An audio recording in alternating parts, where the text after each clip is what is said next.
ramla cali firyaanada Soomaaliyeed isla markaasna dhalashada dalka Britain haysata ayaa maanta 31 sano kadib ku soo guriyo noqotay magaalada Muqdisho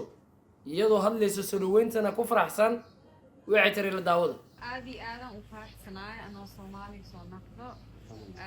gawar yaraan ka baxay maanta ibko aan soo noqonaysa masha Allah yahay bis waxaan rabaa dhaho like how do you say who shay وحواد وشي Somali and thank you everyone for kasto into job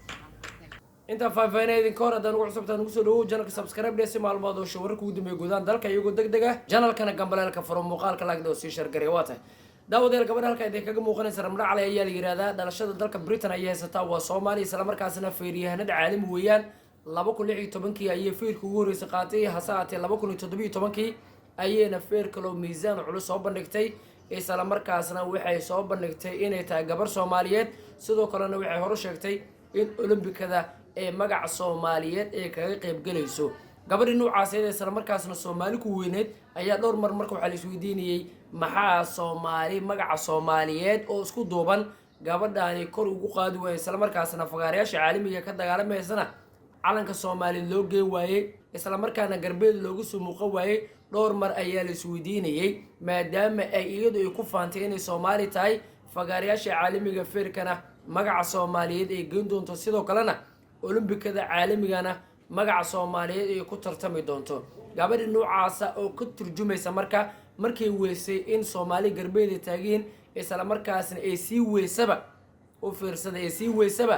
in calankii fagaarayaasha caalamiga la geeyo iyada ayaa marka qorsheysatay inay dalka ku soo guri noqoto iyadoo af Soomaaliga si fiican oo qoonin ayay maanta soo degtay 31 sano kadib madaxdu aan kala harin shacabka Soomaaliyeed ayaa garoonka aadan cadu goor tagay waxayna halkaas ku soo bandhigtay qeera ayuu ku soo bandhigtay iyadoo calanka luubi af Soomaaligana si fiican u aqoon ayay waxay tiri aadi aadan u faraxsanaay anoo Soomaali soo noqdo gawar yaraan ka baxay maanta ibko aan soo noqonaysa masha Allah yahay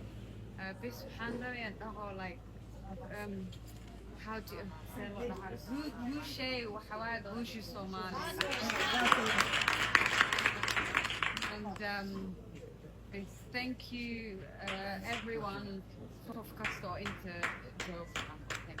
waa taasa marka gabadhii magaca Soomaali weysay maanta waa soo guri noqotay waxaan la doonayaa marka halkan fariin waxa ugu dirayaa madaxda Soomaaliyeed oo isku duuban waxa halkan fariin ugu dirayaa marka